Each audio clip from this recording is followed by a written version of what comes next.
Comments in Python.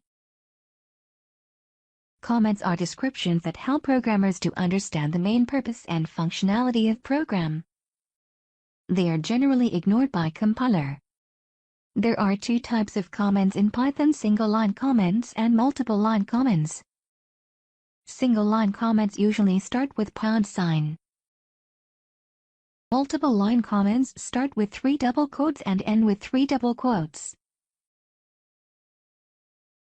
Let us see comments in practical.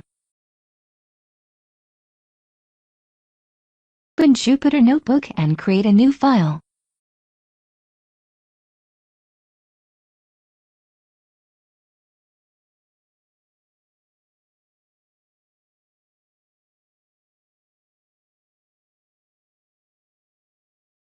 Let us see how we can write single-line comment.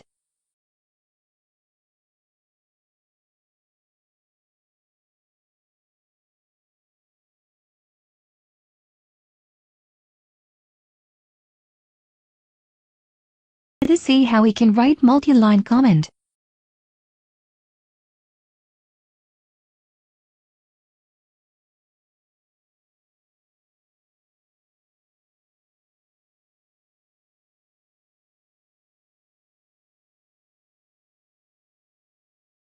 This is a multi-line comment.